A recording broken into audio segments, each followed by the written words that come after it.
ఆ జిల్లాలో జగన్మోహన్ రెడ్డి పరువు ఇప్పుడు ఆళ్ల రామకృష్ణారెడ్డి చేతిలో ఉందా? ఆళ్ల రామకృష్ణారెడ్డి జగన్మోహన్ రెడ్డి పరువు తీయడం ఖాయమా అంటే అవుననే సమాధానం ఇస్తున్నారు కొంతమంది రాజకీయ విశ్లేషకులు. ఇక ఇదే అంశానికి సంబంధించి మనతో మాట్లాడేందుకు ప్రముఖ సీనియర్ జర్నలిస్ట్ డివిఎస్ గారు మనతో ఉన్నారు. సార్తో మాట్లాడు. సార్ నమస్తే. సార్ నమస్తే. సార్, ఆ జిల్లాకి సంబంధించి జగన్మోహన్ రెడ్డి పరువు ఇప్పుడు ఆళ్ల రామకృష్ణారెడ్డి చేతిలో ఉందా? ఆళ్ల రామకృష్ణారెడ్డి రానున్న ఎన్నికల్లో జగన్మోహన్ రెడ్డి పరువు తీయడం ఖాయమా అంటే ఏం చెప్తారు సార్? అంటే అసలు జగన్మోహన్ రెడ్డి వైఖరి నాకు నచ్చలేదు, జగన్మోహన్ రెడ్డి పరిపాలన బాగాలేదని చెప్పిన ఆళ్ల రామకృష్ణారెడ్డి పార్టీని వదిలి బయటికి వెళ్ళారు. కాంగ్రెస్ పార్టీ తీర్థం పుచ్చుకున్నారు. తర్వాత మళ్ళీ ఏమనుకున్నారో ఏంటో యూటర్న్ చేసుకున్నారు. ఇప్పుడేమో జగన్మోహన్ రెడ్డి ఎట్టి పరిస్థితుల్లో మంగళగిరిలో లోకేష్కి వచ్చేటువంటి మెజారిటీని తగ్గించాలి అనే ఉద్దేశంతో ఆళ్ల రామకృష్ణారెడ్డిని తెలమేనకి తీసుకొచ్చారని, ఆళ్ల రామకృష్ణారెడ్డిని రానున్న ఎన్నికల్లో గుంటూరు లోక్సభ నుంచి పోటీ చేయించబోతున్నారు అంటూ కూడా ఒక వార్త వచ్చింది. ఏంటి సార్, నిజంగా గుంటూరు ఎంపీగా ఆళ్ల రామకృష్ణారెడ్డి గారు కనుక పోటీ చేస్తే జగన్మోహన్ రెడ్డి పరువు పోవడం ఖాయమా అంటే ఏం చెప్తారు? ఒకటి, జగన్మోహన్ రెడ్డి పరిస్థితి ట్రాజడీ ఏంటంటే అభ్యర్థులు దొరకట్లా, ఉన్న అభ్యర్థులు పారిపోతున్నారు. నువ్వు వద్దు, నీ టికెట్ వద్దు అని బీఫామ్ విసిరేసి వెళ్ళిపోతున్నారు. ఇలాంటి పరిస్థితుల్లో ఆయన ఏం చేశాడు, అతనంతట అతనే చేసుకున్న స్వయంకృతాపరాధం. ఆళ్ల రామకృష్ణారెడ్డిని తప్పించి గంజి చిరంజీవికి టికెట్ అన్నాడు. ఎక్కడ? మంగళగిరిలో బీసీ, లోకేష్ బాబు మీద బీసీని నిలబెడతాము అని చెప్పి ఆళ్ల రామకృష్ణారెడ్డి అలిగి కుండ బదలు కొట్టేసి షర్మిల వైపు వెళ్ళాడు. వెళ్ళినాడిని మళ్ళీ వాళ్ళ అన్నను పంపి అయోధ్య రామిరెడ్డిని మరేం బతిమలాడుకున్నారో, బామాలుకున్నారో, కాళ్ళు పట్టుకున్నారో, బుగ్గలు పట్టుకున్నారో, మొత్తానికి మళ్ళీ పట్టుకొచ్చారు. ఎవరు? ఆళ్ల రామకృష్ణారెడ్డి. షర్మిల వైపు వెళ్ళినప్పుడు వాళ్ళని ఏమన్నారు? ఆర్కే జగన్ కోవర్టు షర్మిలకి వెళ్ళాడు, షర్మిల దగ్గరుండి జగన్కి కోవర్టుగా పనిచేయడానికి వెళ్ళాడు అన్నారు. ఇప్పుడు ఆ కోవర్ట్ ఎక్కడికి వచ్చింది? మళ్ళా జగన్ దగ్గరికే వచ్చింది. ఇప్పుడు ఏమనుకోవచ్చు, షర్మిలే తన కోవర్టుని జగన్ దగ్గరికి పంపింది. ఇంతకుముందు షర్మిల దగ్గరికి వెళ్ళి షర్మిల కబుర్లన్నీ జగన్కి చెబుతున్నాడు అనుకున్నారు. ఇప్పుడు మళ్ళీ జగన్ దగ్గరికి వచ్చాడు కదా, జగన్ దగ్గర ఏం జరుగుతుందో షర్మిలాకి చెప్తున్నాడా? షర్మిల ఈరోజు మాట్లాడతా ఏమందంటే, నేను ఈ మాట ఎందుకు అంటున్నానంటే, ఎవరో అడిగారు షర్మిలని వాళ్ళ, ఏమంటే మీ దగ్గరికి వచ్చినాడు కదా ఆళ్ల రామకృష్ణారెడ్డి, మళ్ళీ మెన్న దగ్గరికి పోయాడు, నువ్వేమంటావమ్మా అని అడిగారు. అడిగితే తనేమంది, ఆయన చాలా మంచి పర్సన్, ఎవరు మాకు కావాల్సినాడు ఆళ్ల రామకృష్ణారెడ్డి, నేను ఆయన ఎక్కడున్నా నేను ఆయనకి చెల్లినే, ఆయన చాలా మంచి పర్సన్, కాకపోతే రాంగ్ ప్లేస్లో ఉన్నాడు అంటే చూసావా మరి వాళ్ళ మధ్య అంత బంధం ఉందో.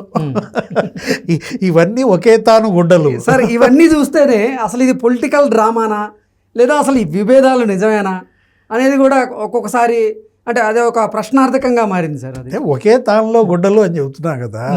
ఇప్పుడు వెళ్ళేటప్పుడు జగన్ని తిట్టిపోయాడు, మామూలు తిట్ల ఏంటి, నేను 1200 కోట్లు అడిగాను మంగళగిరి అభివృద్ధికి, కనీసం 120 కోట్లు కూడా ఇవ్వలేదు, అప్పులు పాలయ్యాను, నేనేంచిన రోడ్లకు బిల్లులు నేనే ఇచ్చుకున్నా 8 కోట్లు, ఇట్లా తిట్టిపోయాడు కదా.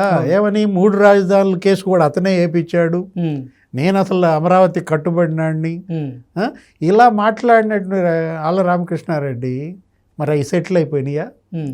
అప్పులు తీర్చడానికి జగన్మోహన్ రెడ్డి ఒప్పుకున్నాడా, లేకపోతే వాళ్ళ అన్న కట్టాడా అప్పులు? ఏదో మొత్తానికి సెటిల్ అయింది. ఏది ఆర్థిక లావాదేవీలేవో సెటిల్ కాకుండా ఎందుకు వస్తాడు? మరో అంశం ఏంటి నువ్వు అన్నది, గుంటూరు పార్లమెంట్కి అభ్యర్థులు దొరకట్లా. ఏది ఇప్పుడు గుంటూరు పార్లమెంట్కి గల్లా జయదేవ్ తెలుగుదేశం తరఫున ఎంపీ, 2 times ఆయన ఎలక్టెడ్ క్యాండిడేట్. ఇతని తరఫున జగన్మోహన్ రెడ్డి తరఫున అక్కడ ఓడిపోయింది ఎవరు? మొన్న మోదుగుల వేణుగోపాల్ రెడ్డి. మోదుగుల వేణుగోపాల్ రెడ్డి కూడా ఈ తానులో కూడా ఏది అసలు ఈసారి నేను పోటీయే చేయను రా బాబు, కావాలంటే రాజకీయాలకు దూరంగా ఉంటా కానీ ఆ గుంటూరు ఎంపీ స్థానం నుంచి నేను అసలు పోటీ చేయను, నా వల్ల కాదని ఆయన చేతులు ఎత్తేసారని. అంటే మొదట అడిగింది అతన్నే, లాస్ట్ టైం సిట్టింగ్ క్యాండిడేట్నే అడుగుతారు, వెళ్ళి అడిగారు. అతను ఎవరు? అయోధ్య రామరెడ్డి బామ్మర్ది. అయోధ్య రామరెడ్డితో అడిగిచ్చారు, జగన్ అడిగాడు, వాళ్ళతో అడిగిచ్చారు. అతనేంటి రామ నేను కంటెస్ట్ చేసే ప్రసక్తే లేదు, నా ఎత్తు ధనం పోసినా నేను పోటీ చేయను అన్నాడు. ఎందుకంటే పోటీ చేస్తే ఓడిపోతారు. అంత తీవ్ర వ్యతిరేకత ఉన్నప్పుడు అమరావతిని చంపేశారు కదా, గుంటూరు జిల్లాలో ఇంకా వీళ్ళు ఎలా గెలుస్తారు? అప్పుడు ఏం చేశారు? శ్రీకృష్ణదేవరాయల్ని బలిపశువుగా నువ్వు సిద్ధమా అని అడిగారు. ఏది నరసరావుపేట నుంచి ఇక్కడికి రమ్మని ఒత్తిడి చేశారు. అతను బలిపశువు కావడానికి అతను సిద్ధంగా లేడు కాబట్టి ఓహో వీళ్ళ పరిస్థితి అర్థమైపోయి చక్కగా తనకు ఉన్న సేఫ్ జోన్ ఏంటి తెలుగుదేశం, వెళ్ళి చంద్రబాబునో లోకేష్నో మాట్లాడుకుని ఇప్పుడు అతను టీడీపీ క్యాండిడేట్గా అక్కడ మళ్ళీ కంటెస్ట్ చేయబోతున్నాడు. ఎవరు? నరసరావుపేట నుంచి. అంటే నీకు మోదుగుల వేణుగోపాల్ రెడ్డి కాడి కింద పడేశాడు, శ్రీకృష్ణదేవరాయలు కాడి కింద పడేశాడు. అసలు వీళ్ళందరూ కాడి కింద పడేయడానికి కారణం ఏంటి? ఎవరో ఒక బీసీ క్యాండిడేట్ని అక్కడ ప్రొజెక్ట్ చేశారు. అతను ఎవరో యూట్యూబుల్లో ఈ ఛానల్స్ డిబేట్లో వెళ్తుంటాడు, వాళ్ళ ఇంటి పేరు కూడా యనమల ఏదో వస్తుంది, నాగార్జున యాదవ్. ఆ యనమల ఇంటి పేరు చూడంగానే ఇతను ఏదో యనమల రామకృష్ణ టైప్ అనుకున్నాడు. ఎవరు? జగన్మోహన్ రెడ్డి. అతను బాగా పెంచారు, మీడియా పోషించింది, బీసీ ట్యాగ్ లైన్ ఉండటం వల్ల అక్కడేదో బీసీలు ఓటేస్తారు అన్న దీంట్లో నీకు కృష్ణ బీసీల యొక్క మోటో ఎలా ఉంటుందంటే పల్నాడులో వాళ్ళది చాటు రాజకీయం. చాటు రాజకీయం అంటే వాళ్ళు రెడ్ల చాటునో లేకపోతే కమ్మల చాటునో ఉంటారు, వాళ్ళు ఫ్యాక్షన్ చేయరు. వాళ్ళు ఎంతవరకు వాళ్ళ ఆర్థిక పరమైన లావాదేవీలు అటు అక్కడ వాళ్ళనైనా ఇటు ఇక్కడ వీళ్ళనైనా నమ్ముకుని ఇది చేసేది. కానీ అక్కడక్కడ ఫ్యాక్షన్లో వాళ్ళు ఉన్నా కూడా జంగా కృష్ణమూర్తి లాంటి వాళ్ళు అక్కడ మంచిగా ఎమర్జ్ అయ్యారు. ఎక్కడ? నీకు పల్నాడులో. జంగా కృష్ణమూర్తి బలమైన బీసీ నాయకుడిగా ఎదిగాడంటే అతని మావోయిస్ట్ బ్యాక్ డ్రాప్ కూడా ఉంటుంది. ఆయన ఒకప్పుడు అడవుల్లో ఉండి వచ్చిన దీంట్లో అతను ప్రజల్లో ఉండే మనిషి. ఏది? నీకు నాగార్జున సాగర్ జల హక్కుల పోరాట సమితి అని పెట్టి కొంచెం ఉద్యమాలు చేసి ఇట్లా వచ్చినాడు. పోనీ అతను కూడా అడిగారంటే ఎంపీగా వేస్తావా అని. ఎవరిని? జంగా కృష్ణమూర్తిని. అతను బలి కావడానికి సిద్ధంగా లేకపోగా గురజాల సీట్ అడిగాడు. అతను గురజాల ఒకప్పుడు ఎమ్మెల్యేగా చేసిన వ్యక్తి. ఎరపతినేని శ్రీనివాసరావుని ఓడించాడు రాజశేఖర రెడ్డి టైంలో. కాసు మహేష్ రెడ్డిని కాదని ఎందుకు ఇవ్వలేను అని చెప్పి కరాఖండిగా చెప్పినట్టున్నారు. ఇప్పుడు అదే జంగా కృష్ణమూర్తి తెలుగుదేశం వైపు చూస్తున్నాడు.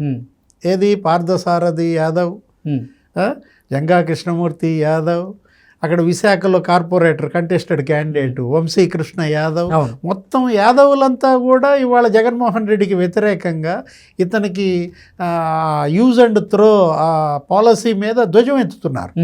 ఇలాంటి పరిస్థితుల్లో బీసీలకి మరి ఏం చేయాలో అతనికి దిక్కుతోచని పరిస్థితుల్లో బీసీ ట్యాగ్ లైన్తో వెళ్ళాంది కావస్తా బూమ్రాంగ్ అయింది.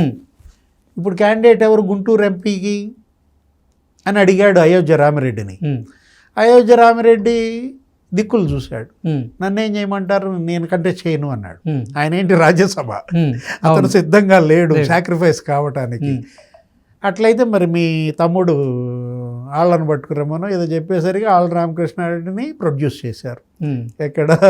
తాడేపల్లి కోర్టులో. ఇప్పుడు ఆళ్ళ రామకృష్ణారెడ్డి నువ్వేమడిగావు అసలు క్వశ్చన్? జగన్ పరువు ఆళ్ళ రామకృష్ణారెడ్డి నిలబెడతాడా అండి అని అడిగావు. లోకేష్ బాబు మెజారిటీ ఏమైనా తగ్గిస్తాడా? లోకేష్ మెజారిటీ ఇవాళ చంద్రబాబు కన్నా ఎక్కువ వస్తుంది అంటున్నారు. కుప్పంలో చంద్రబాబు మెజారిటీ పెద్ద బెంచ్ మార్క్. ఏది? రాజశేఖర రెడ్డికి పులివెందుల్లో ఎలాగో కుప్పంలో చంద్రబాబుకి 8 times వరుస పెట్టి కొడుతున్న దీంట్లో ఆ మెజారిటీతోనే అక్కడ పార్లమెంట్ తెలుగుదేశం గెలుస్తుంది. మొన్నేదో తక్కువ వచ్చింది, తక్కువ కూడా ఎంత? 30,000 ఓట్లో ఎంతో. దాన్ని మించిన మెజారిటీ లోకేష్కి వస్తుందని. ఎందుకంటే 5 ఏళ్లలో మంగళగిరిలో లోకేష్ అలా పెన వేసుకుపోయాడు. అతను ఓడిపోయినా అక్కడ ప్రజల్లో ఉన్నాడు, అక్కడ పూర్తి సేవా దృక్పథంతో వెళ్తున్నారు. మంగళగిరిలో ఇవాళ లోకేష్ సేవా సర్వీస్ అందని కుటుంబం లేదు. అటు వీవర్స్ కానీ ఇటు గోల్డ్ స్మిత్స్ కానీ అక్కడ వాటర్ ప్లాంట్స్ కానీ, వాళ్ళకి ఎవరికి ఇంట్లో పెళ్లి జరిగినా పేదల ఇంట్లో లోకేష్ తరఫున గిఫ్ట్, అవును, చీర, సారె, పసుపు కుంకుమ, తాలిబొట్టు, అక్కడ వైద్య సేవలు, అంబులెన్సు, దగ్గర దగ్గర 4-5 ఆరోగ్య రథాలు.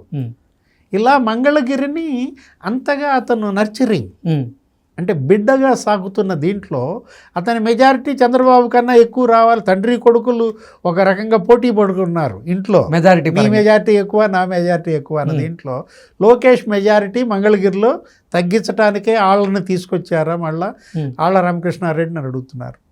రామకృష్ణారెడ్డి జగన్ పరువు నిలబెడతాడా అని అడుగుతున్నాడు. ఎలా నిలబెడతాడు? ఇప్పుడు రామకృష్ణారెడ్డి పరువు జగన్ నిలబెట్టాడా?